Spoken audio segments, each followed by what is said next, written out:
Bueno, vamos a continuar, ¿sí? Este sería el tercer video que aparece en el aula y sería el segundo video en realidad explicando ya más cuestiones que tienen que ver con la filosofía, es decir, haciendo clase, digamos, de la filosofía.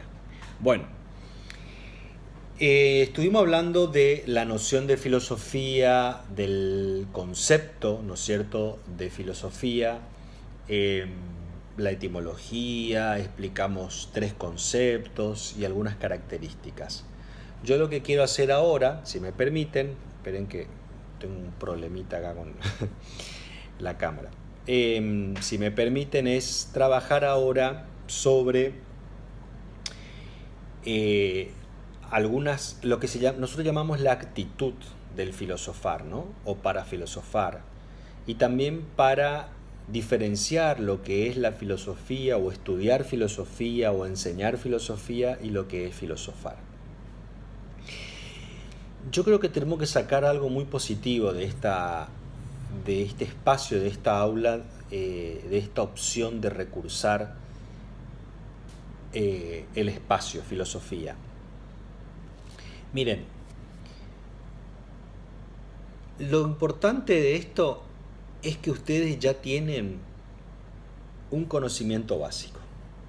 Entonces yo quiero que con la profesora queremos que no lo tomemos solamente como un espacio para aprender cuestiones de filosofía, para poder rendir y sacarnos encima esta materia que a algunos no les gusta. No, la idea es aprovechar esto. Y la verdad es que lo podemos hacer.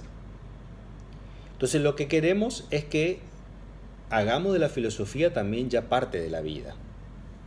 Y acá voy a tomar una frase de Kant, que ustedes lo van a encontrar en el texto, en el cuadernillo, que es sapere aude, que se traduce como atrévete a saber. Algunos también lo traducen como atrévete a pensar. De eso se trata la filosofía, ¿no? De que nosotros ocupemos nuestra propia capacidad de razonamiento para poder pensar la vida, para poder pensar por nosotros mismos.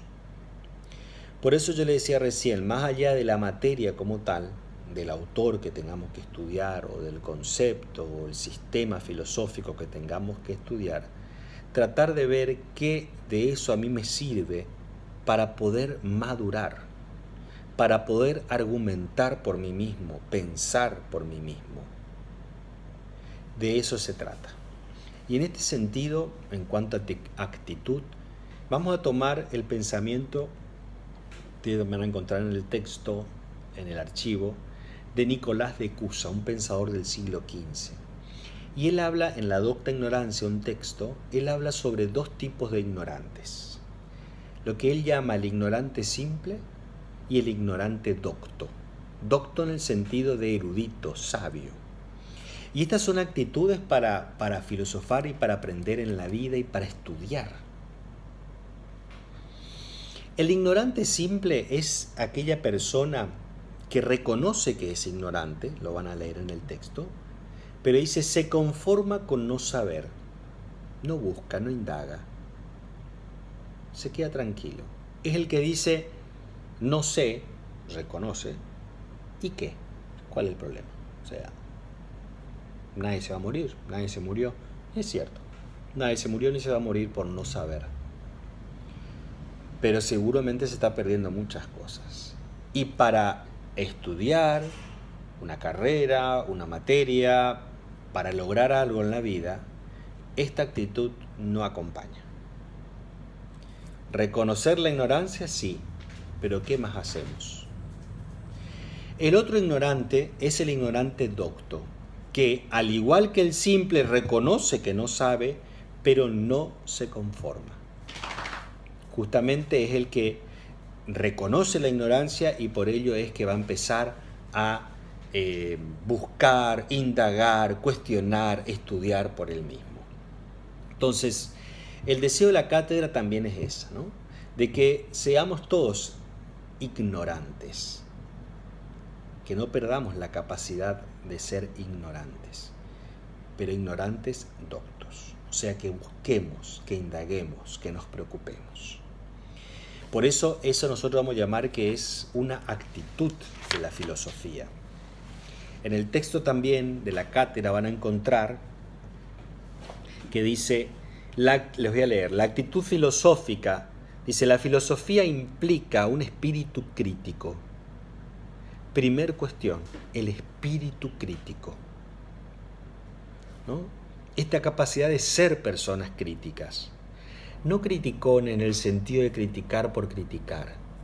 El juicio crítico es un juicio que puede ser positivo, negativo, por bien, por mal, etc. Es un juicio. El juicio crítico me obliga a pensar y obliga a pensar.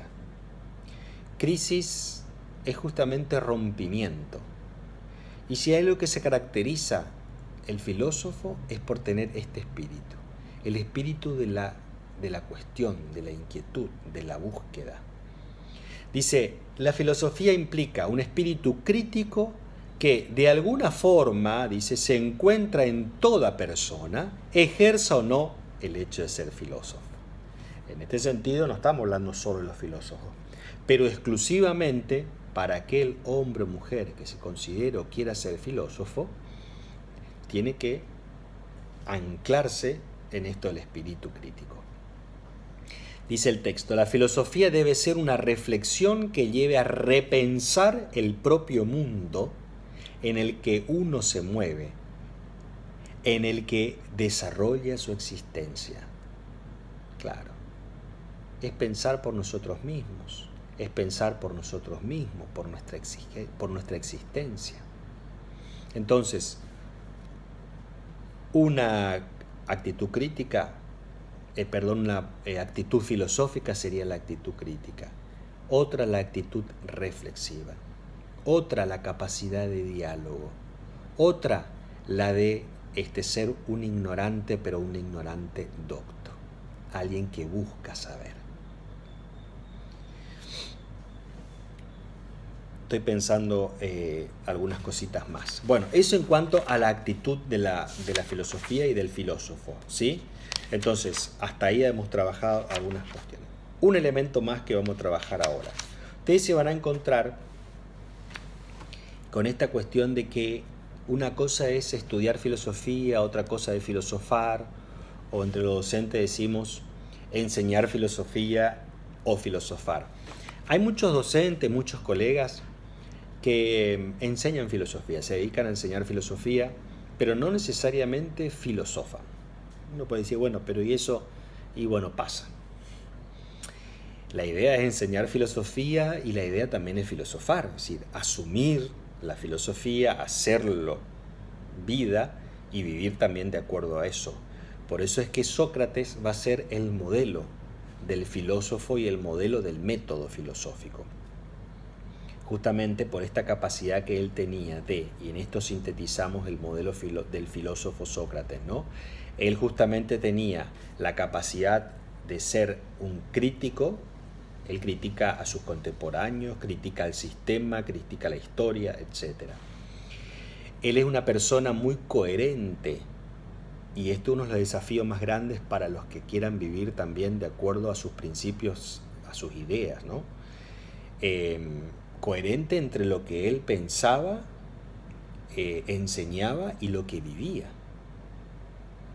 Entonces, esa es otra actitud filosófica que sacamos de Sócrates. Entonces, el espíritu crítico, dijimos recién la coherencia de vida, y otra cuestión es esta búsqueda incansable de la verdad. El filósofo, la filósofa busca la verdad. Busca.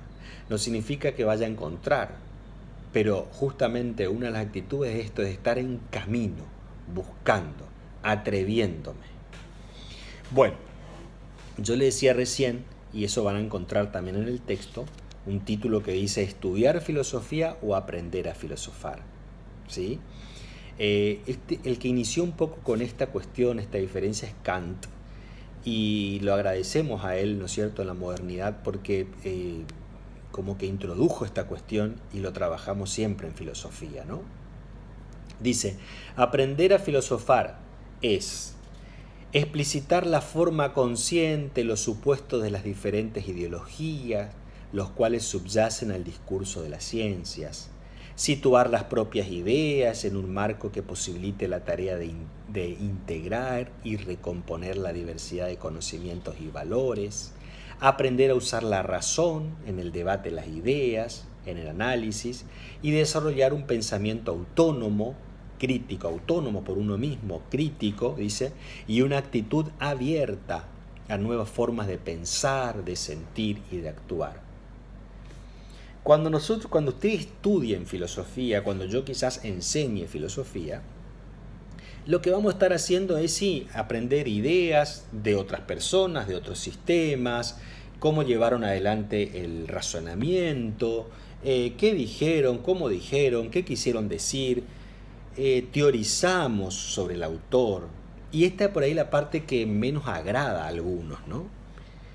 Pero filosofar es como asumir también esas ideas, traerlo, ponerme a pensar y razonar, como decía Kant recién, por uno mismo, autónomamente y críticamente. Entonces, uno me dice, yo puedo ponerme a filosofar sin haber hecho el paso de haber estudiado los sistemas filosóficos. Y bueno, hay muchas personas que lo hacen. Pero la realidad es que cuanto más yo me pueda preparar, leer, estudiar, voy a tener más elementos para poder razonar. Es un compromiso más grande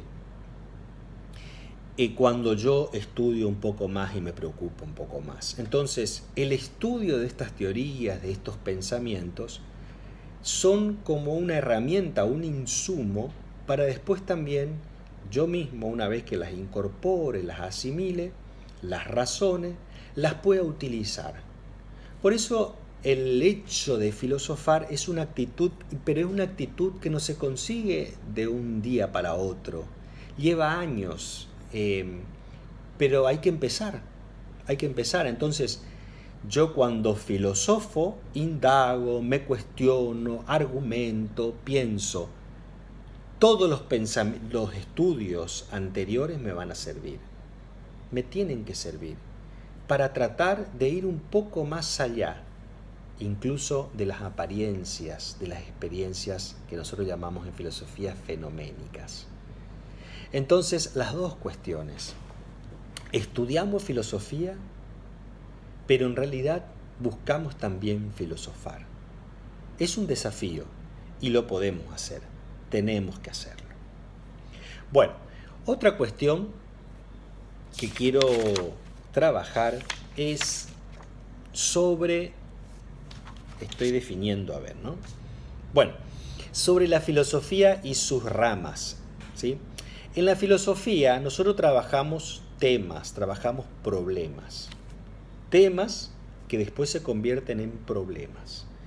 La filosofía lo que me tiene que ayudar justamente es a problematizar los temas, es convertirlos en temas de estudio. Como estudiamos y es un saber totalizador, abarcativo, como por así decirlo, no se le escapa nada, por supuesto, no vamos a encontrar una persona que pueda acaparar todo. No hay un problema o un tema que acapare a todos.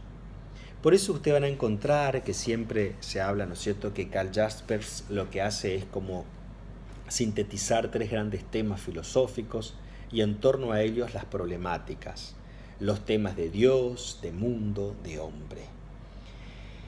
Bueno, nosotros en filosofía, ¿qué hacemos? Dividimos problemas filosóficos y las disciplinas, que serían como las ramas de la filosofía, que van a tratar de responder a esos problemas. Voy a dar 3 ejemplos. El problema del ser, en sentido general, es un problema que se va a encargar una disciplina que se llama metafísica general. Entonces hay personas, hay pensadores, y hay personas que se identifican más con esa disciplina y profundizan y estudian más esta cuestión. Otro tema es el tema del hombre, de la esencia, de la existencia del hombre. Bueno, hay otra disciplina que se llama antropología filosófica. El problema de la belleza, el problema de la estética, se va a encargar justamente, perdón, del arte, la belleza, se va a encargar la disciplina de la estética. El problema de las conductas, que es un problema que hoy trabajamos mucho, está bien, está mal, corresponde, no corresponde, es justo, no es justo. Todas esas preguntas lo vamos a resolver por el lado de la ética. Nosotros en esta materia no vamos a acaparar todas las disciplinas. Vamos a trabajar sobre algunas puntuales: metafísica, antropología, nociología, que es el estudio del conocimiento, y la parte de la ética. Entre esas 4 disciplinas vamos a desarrollarnos. Entonces, esto también lo van a encontrar en el material, yo solamente di algunos ejemplos para que podamos ir buscando. En un próximo video vamos a hablar sobre la diferencia que hay entre origen y comienzo del filosofar, y vamos a hablar de los mitos y de los primeros filósofos. Nos vemos en el próximo video.